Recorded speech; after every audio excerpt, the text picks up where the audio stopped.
live if nobody can hear me.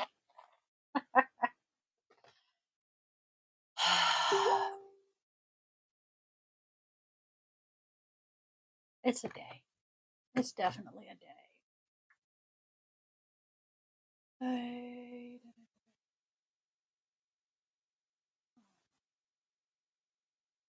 I'm sorry.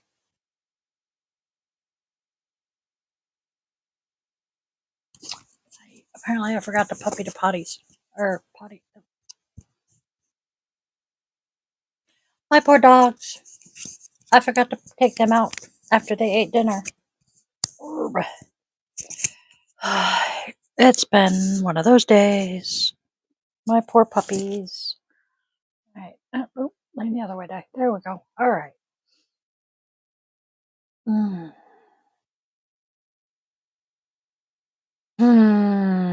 I feel bad for my puppies right now. I'm a bad mommy, aren't I, baby girl? Hi, sweet girl. I know. Mommy forgot. Bad mommy. Okay. Oh, here comes the other one to give me the evil eye, too. Okay.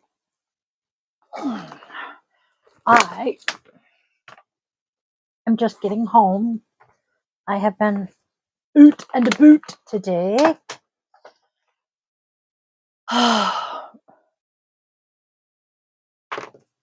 Took off literally as soon as I was done with today's live earlier. And I am just now getting home from that. So please do forgive me. Oof. Not that anybody's watching and listening yet. All right. Do have some ideas what I wanted to talk about today? Trying to figure out how to organize myself. Throw the chocolate away. Well, not away, but put it away. All right. Click. Hey, battery's still in good shape. Okay. With the deck of cards. This stuff away. So, I'm actually going to move that here. Right. So, subject for today, for the moment, is the intersections of witchcraft and yoga. Because, well, as we all know, I have dubbed myself a yoga witch. I actually really love this, but there are a fair amount of overlaps because many yogis are concerned with, the health, I guess, of the overall world. The earth. There we go. That's one way of putting it. Trying to make sure that my messenger and stuff doesn't make a whole lot of noise. And there it goes anyway. Ah. But so there is the commonality of being concerned with the earth, being concerned with humanity in general, the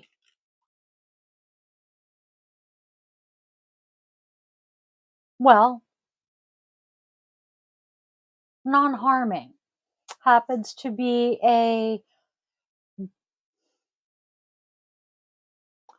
the word's common theme is what's coming to mind here, but it's not the right word. But considering the Wiccan read,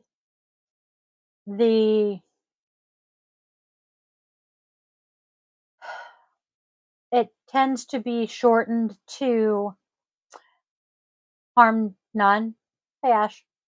But the stanzas that I remember the best, mind you, I have not been Wiccan in many, many years, but 8 words the Wiccan read, fulfill, and ye harm none, do what ye will, which usually gets figured out as harm no living being with thought, word, or deed. Okay? Harm none. Yoga has ahimsa, which is non-harming, which is also why many yogis are vegetarian or vegan, because they translate that ahimsa, non-harming, to also not harming animals to eat them. So there is one very big overlap between paganism, witchcraft, and yoga. I meant to make a cup of coffee, but that's okay too. So that is one way that they both overlap. So bear with me. I am going to do some copy pasta eating. Hi, I'm going to share a freaking link with myself here. My brain is not happy right now. So, I actually found a New York Times article, which, oh, that was brilliant. So we're going to go clickety clack. Don't talk back. No. Okay, there's that one. And Yoga Journal, which is another favorite resource of mine, also has an article. An article. That's not the word I want, but whatever. My brain is definitely not firing on all syllables today, so now we're gonna grab this, put it over to where I can actually see it. Maybe tap, scroll, tap. Hopefully it'll come up. Blah, blah, ha, ha. So, the New York Times article is entitled, "When Did Everybody Become a Witch?" Witch parties, witch protests, and a bevy of new books. Looking to see when this article was written. Oh, look, this article is 5 years old. But, witchiness has been gaining popularity in recent years. Big surprise. Because the whole concept of healing the earth and self-care, self-love, have been becoming a whole lot more popular. And, oh, look, it says right there, published 2019, Di. Also, in recent years, oh, if you want me to do the research on the data, I can bring up the census data. I want to say it's starting with the millennials. It may be Gen Z, but millennials and Gen Z have been rapidly leaving the church. Because, hello, who wants to go to church with a bunch of pedophiles? I mean, ever since the Catholic Church scandal, that's what I'm looking for, broke, when, everybody figured out that the Roman Catholic Church was just moving around the priests that were molesting children in the church, more and more churchgoers have said, yeah, no, we're going to pass. And even more Protestant churches are seeing fewer and fewer butts in pews. And I honestly feel that kind of is because of the Catholics. That's just my thoughts.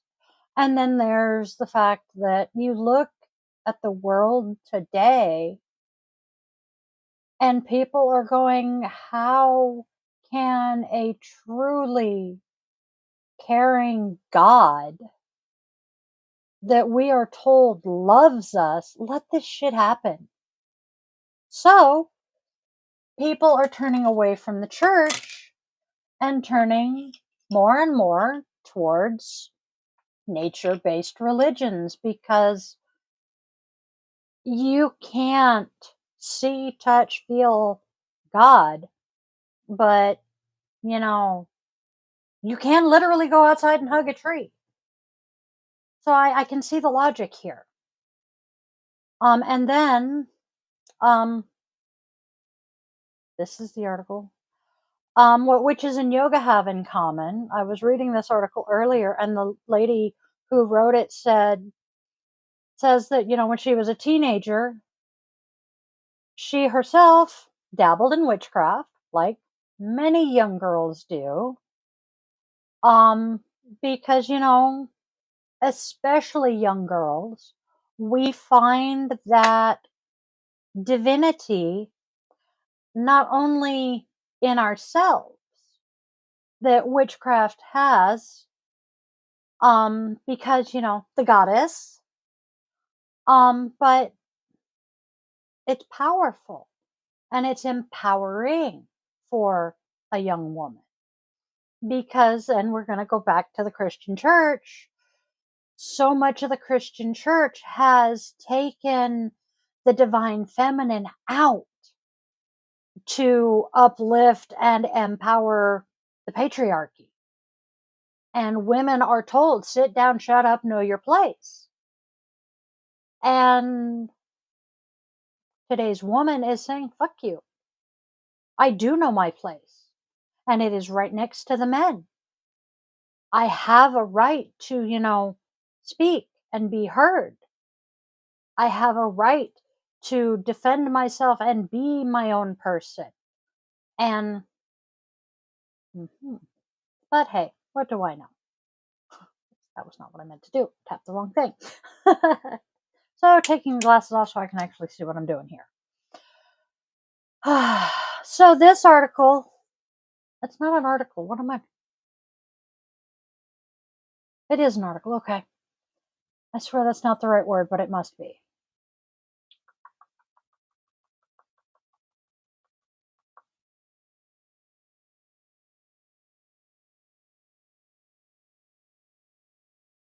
Okay. As girls growing up in a world of patriarchy and other damaging power structures, we were claiming connection to our own power before we lost it.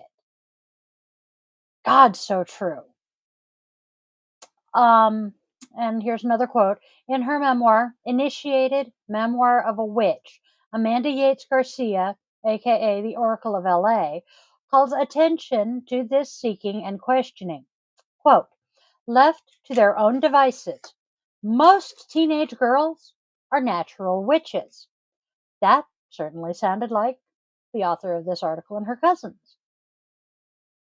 By the time I was an adult, I'd turned instead toward yoga. Here's where we tie them together.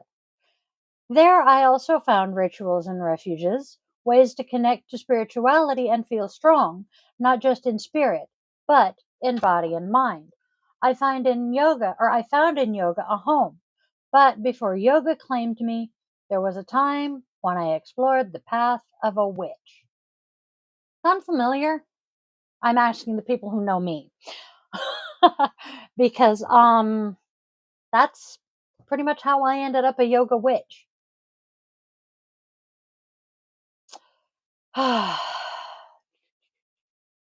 Casual social media scroll conjures a world of healing, yoga, and, alongside this, witches. The hashtag is very interesting, and considering this article, like I said, was from December of 22, I said? Yep, my sister's birthday. Interesting. Totally random factoid. Sorry about that. The hashtag Witches of Instagram, as of December of 22, currently had more than 9 million posts. And Witch Talk at the time, which I'm trying to avoid because there's so much misinformation, has 80 billion views on TikTok. That's scary. Suddenly, there are witches everywhere, sharing financial advice, offering workshops on self empowerment, leading others in activism, and offering poetry.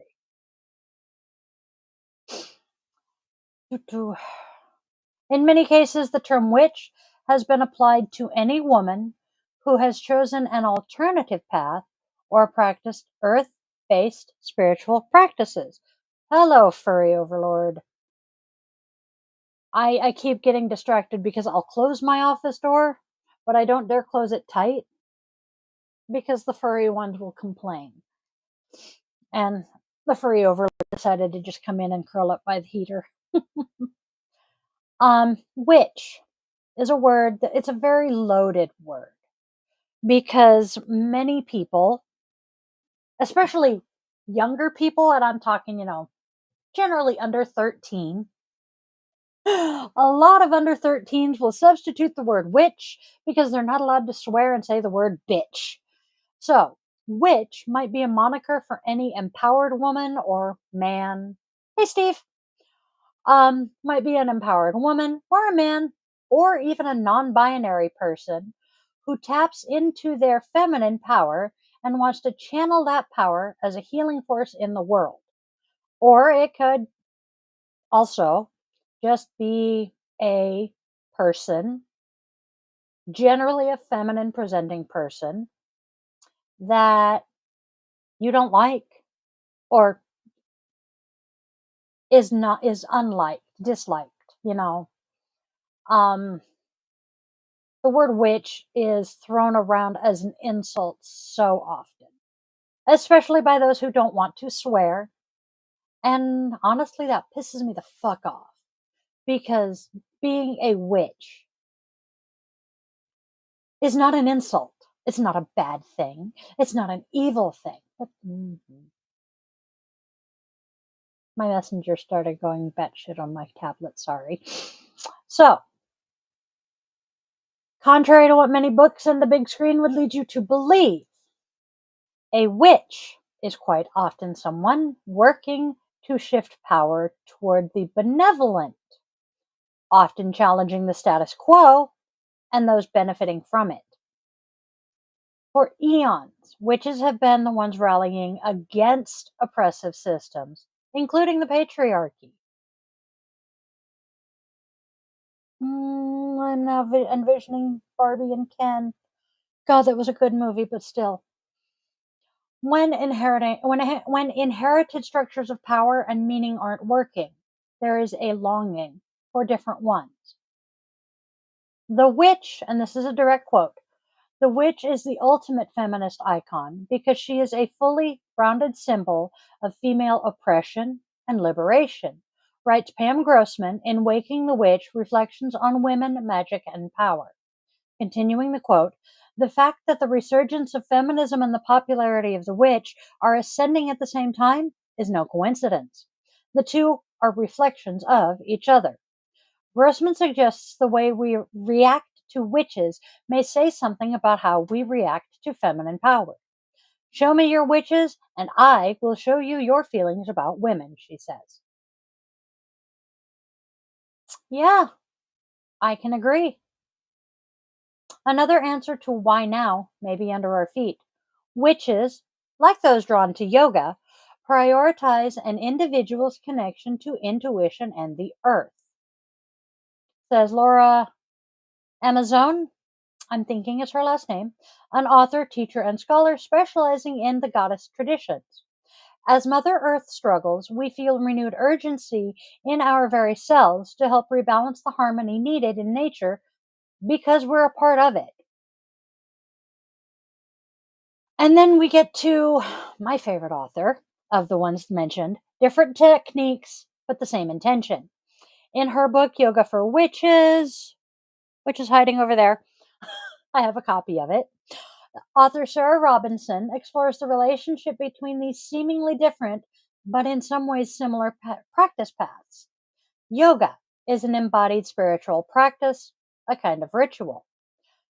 Witchcraft Also a spiritual practice that involves intention and focus, but also a practice of creation and connection to spiritual and natural realms and cycles. Okay. Oh, I'm going to actually interject my own here instead of continuing to read because God knows I'll just continue reading the article for you. The connection to spiritual and natural realms and cycles. Okay. In witchcraft,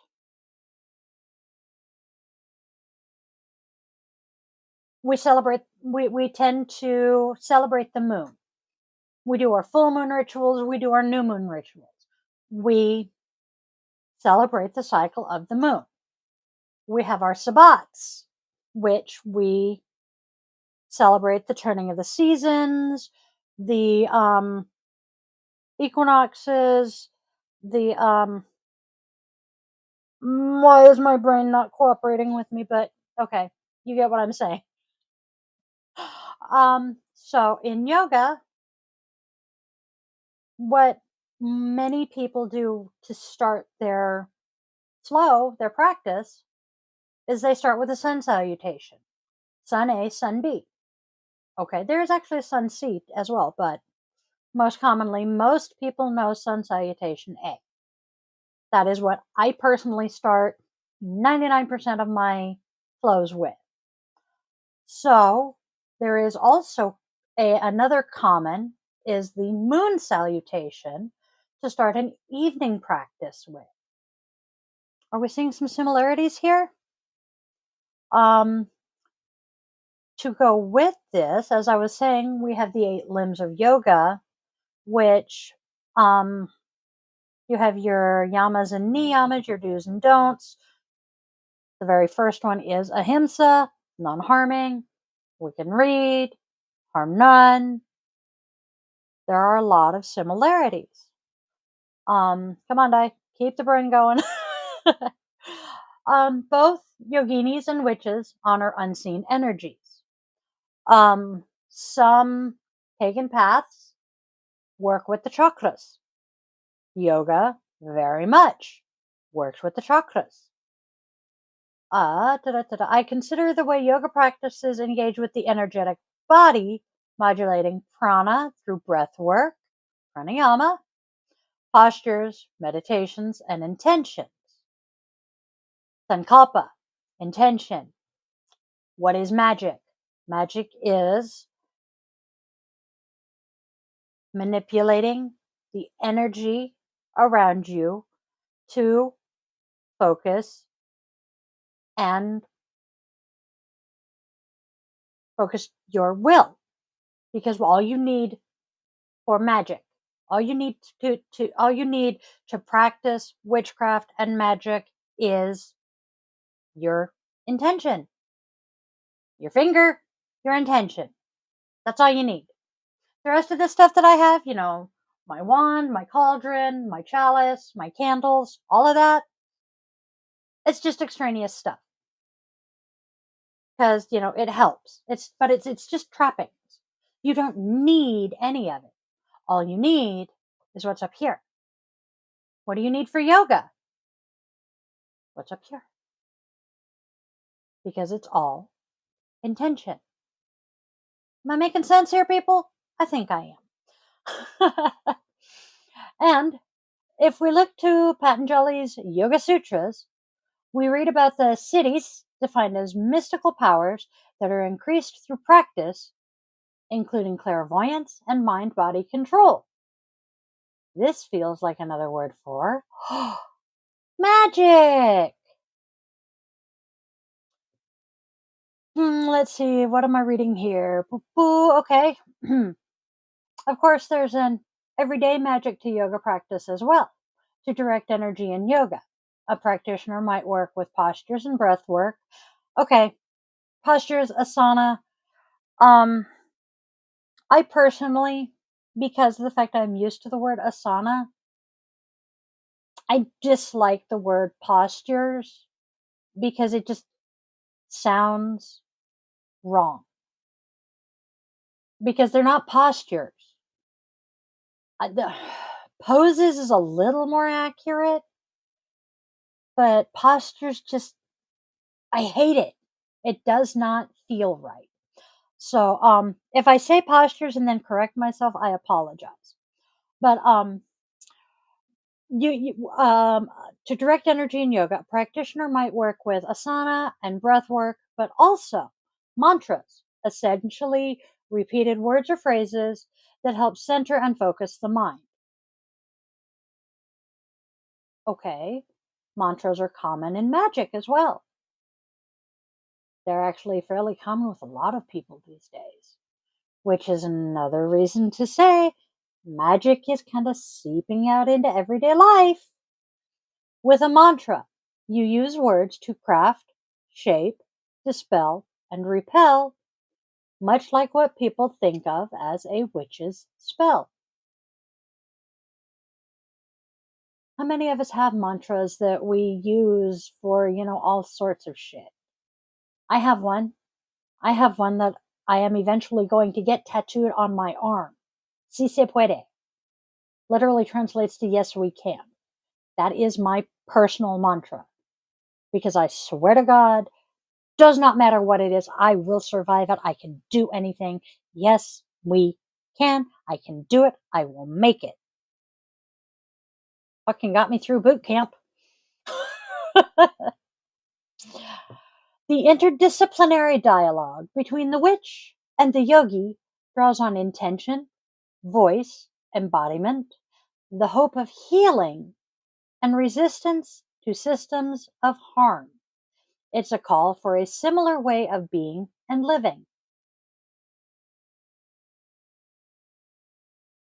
Hmm. So at the beginning of the plague, the author was feeling overwhelmed and isolated and kind of watched all of the local yoga studios close. So eh, felt very much isolated. So went online looking for community. After happening upon several events, virtual events, led by self described witches, she signed up for a virtual full moon ritual on Zoom.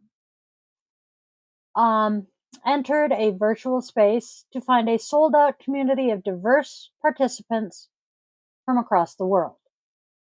The leader began by setting an intention for sacred space known as casting the circle. I can see that. I'm mentally trying. I do not personally cast circles normally.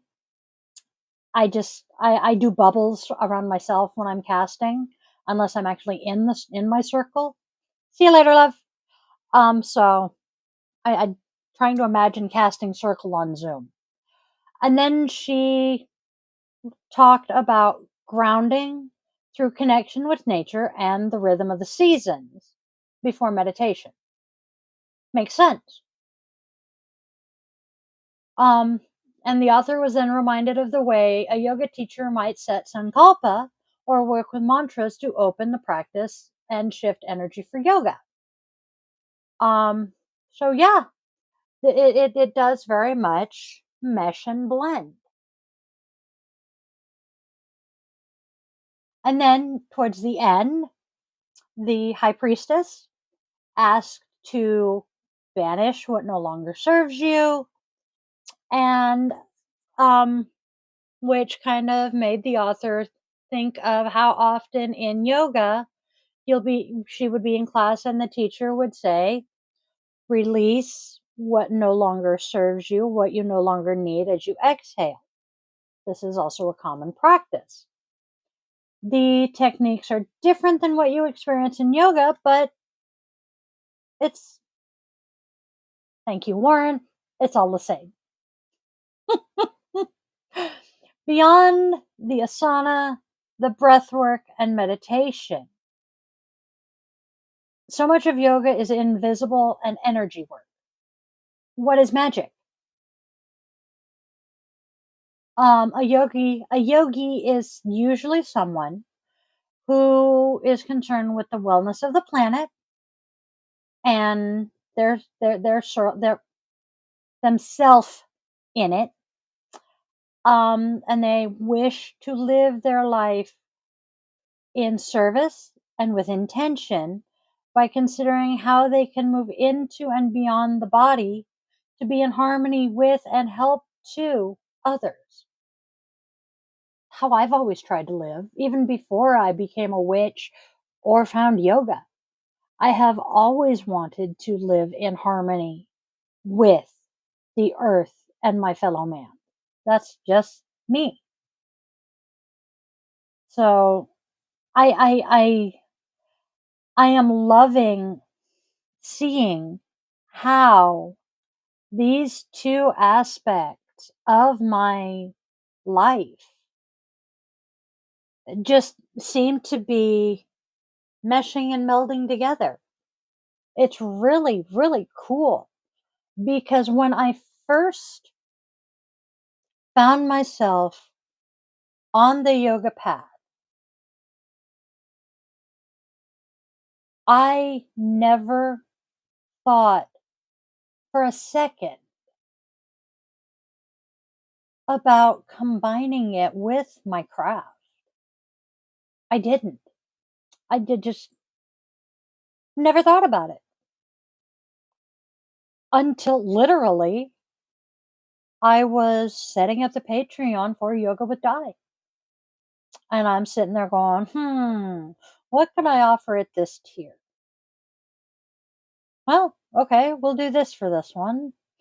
And the next thing I know, I've said, okay, well, at this tier, I'll give you a tarot reading and maybe a, one-on-one session. Okay, this tier, okay, well, you can have a tarot reading, a one-on-one session, or nope, at the first tier, it was a tarot reading and access to the blog, certain blog entries. Well, this tier, okay, you'll get tarot reading, blog entry, and this one you'll get the podcast. Oh, hey, well, how about this one? You get tarot reading. How about access to the full moon ritual and the other stuff? And I'm like, and I stopped and thought, where the hell is this coming from? Why the witchy shit in there? I mean, yeah, I'm doing it anyway, but it has nothing to do with yoga. And then I'm like, yeah, what the hell? I'll leave it. Maybe somebody will be interested. And then, I started doing a little more research. And that's when I found, Yoga Witch, the book. And I started talking to people, and they're like, cool. You're going to include some of the witchy stuff in your yoga?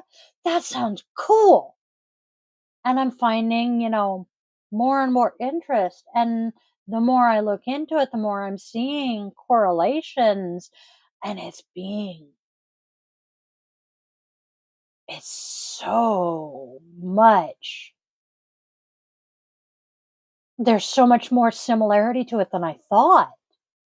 Dude, I really need to get Kapil into this. Kapil is a friend who I have known online only for more years than I want to think about right now. We'll just leave it at that. I have known him for a very long time, and he happens to be Indian. So he is a very interesting person to talk to, highly intellectual, and he would be kind of interesting to discuss this with. So I'm going to put a pin on that one. I'm going to bounce this idea off of him later. But yes, witchcraft and yoga is a very interesting combination that more people have made than I realized a year ago. So watch this space. We're going to be doing more of it. And I invite you to join me. Well, the two of you that are here tonight, I suspect I know who you are. So, I think that is pretty much it for tonight, since I feel like I'm talking to myself, which I do enough of anyway.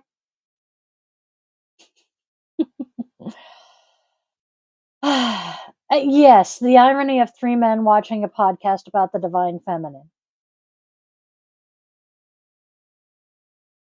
Should I take that as a compliment? I'm being compared to Rachel Maddow. I'm going to take that as a compliment.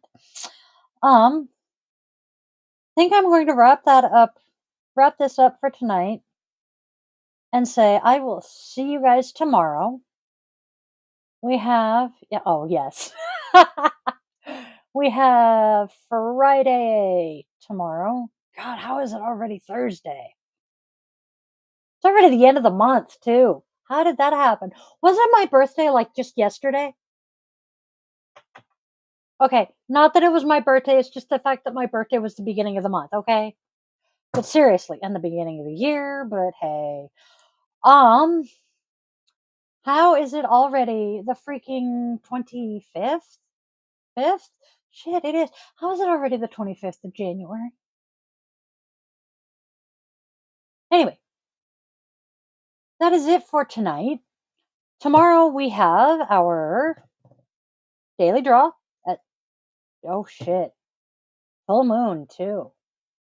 Oh shit. Oh god. I was supposed to do a full moon live. Fuck my life. That will happen next month. I am putting it in the calendar. Okay. So, daily draw tomorrow, guided meditation tomorrow, yoga Saturday, and then Sunday is day of rest and planning for the week ahead. It's okay, love. Monday, we start the whole thing over again and do all of this shit, the same shit, different day. I think. Well, no, same day, but you know what I mean. Bum bum bum.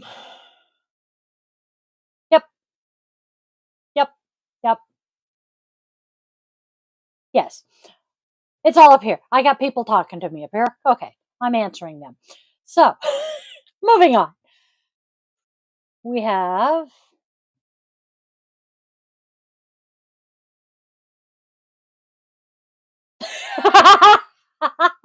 I did make that sound, didn't I? Okay.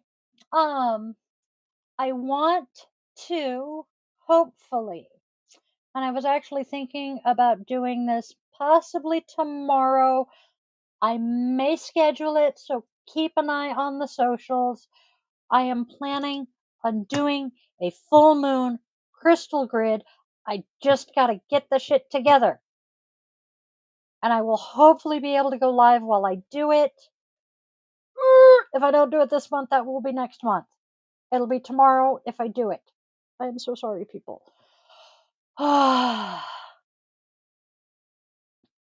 Tomorrow is, like I said, daily draw, meditation, yoga, and that is it. Yes. Hopefully, starting next week, I will have somebody here with me to do the podcast again because I really don't like talking to myself. I miss my partner in crime. Anyway, yes, I will see you all tomorrow. I love you. Have a fantabulous, wonderful day. And as Will Wheaton says, don't be a dick. Spread joy, spread love, spread kindness. And I love you. See ya.